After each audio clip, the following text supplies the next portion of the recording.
আসসালামু আলাইকুম। আজকে অনেক সহজ করে নিরামিষ রান্না করে দেখাবো। কোনো মাছ মাংস ছাড়াই ঢ্যাঁড়স রান্না করব। আর এই ঢ্যাঁড়সটা খেতে ভীষণ মজার হবে। 4 টেবিল চামচ পরিমাণ তেল দিয়ে দিচ্ছি। তেলটা হালকা গরম হলে দিয়ে দিচ্ছি হাফ চা চামচ আস্ত গোটা জিরে। এরপর জিরাটাকে হালকা একটু ভেজে নেব।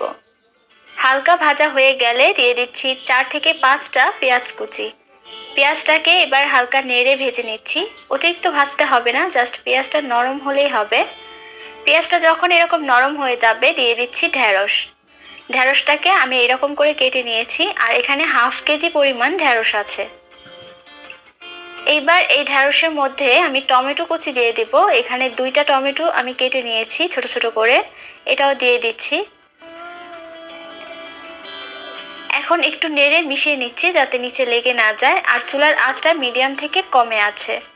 এবার এর মধ্যে পরিমাণ মতো কাঁচামরিচ দিয়ে দিচ্ছি। কাঁচামরিচটাকে আমি ছোট ছোট করে কেটে নিয়েছি। এখন এই ঢ্যাঁড়সটাকে একটু ভেজে নিতে হবে, যতক্ষণ পর্যন্ত ঢ্যাঁড়সের যে এক্সট্রা কাঁচা গন্ধ আছে সেটা না যায় ততক্ষণ নেড়ে ভেজে নিয়েছি। এবার এর মধ্যে হাফ চা চামচ ধনিয়া গুঁড়া, 1 চা চামচ মরিচের গুঁড়া, হাফ চা চামচ হলুদের গুঁড়া দিয়ে দিচ্ছি। অল্প একটু লবণ, লবণটা বুঝে দিবেন। হাফ চা চামচ আদা বাটা দিলাম, আর হাফ চা চামচ রসুন বাটা। আমি আদা রসুনটা হাফ চামচ থেকে একটু কম ব্যবহার করেছি। এবার এই মশলার মধ্যে এই যে ঢ্যাঁড়সটা আছে এটাকে কষিয়ে নিতে হবে। পানি দিতে হবে না, এই তেলের মধ্যেই মশলা আর ঢ্যাঁড়সটাকে ভেজে নিচ্ছি। এর ফলে কিন্তু মশলা থেকে কোনো এক্সট্রা গন্ধ আসবে না। যখন ভাজা হয়ে যাবে নিচে লেগে আসবে, ঠিক তখন পানি দিয়ে দিতে হবে।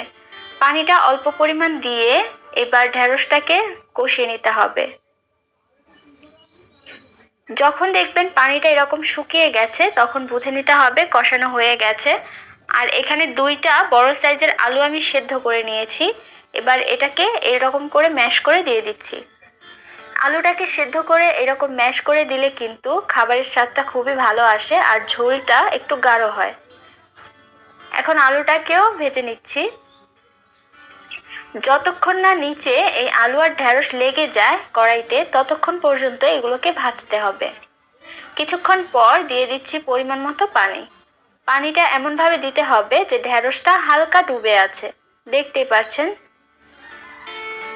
পানিটা দিয়ে নেড়ে মিশিয়ে এবার ঢাকনা দিয়ে ঢেকে দিচ্ছি, আর অপেক্ষা করছি ঢ্যাঁড়সগুলো সেদ্ধ হওয়া পর্যন্ত। ঢাকনাটা খুলে মাঝে মধ্যে এরকম নেড়ে দিতে হবে, আর খেয়াল রাখবেন ঢ্যাঁড়সটা সেদ্ধ হয়েছে কিনা। অবশ্যই ঢ্যাঁড়সটা বেশি সেদ্ধ করা যাবে না, তাহলে কিন্তু তরকারিটা খেতে ভালো লাগবে না। আবার কিছুক্ষণের জন্য ঢাকনা দিয়ে ঢেকে দিয়েছিলাম। এই পর্যায়ে ঢ্যাঁড়সটা একদম সেদ্ধ হয়ে গেছে, আর লবণটাও আমি দেখে নিয়েছি, সব কিছু ঠিক আছে। এরকম একটু ঝোল রেখেই আমি তরকারিটা নামিয়ে নিচ্ছি, কারণ আলুটা কিন্তু পরে ঝোল টেনে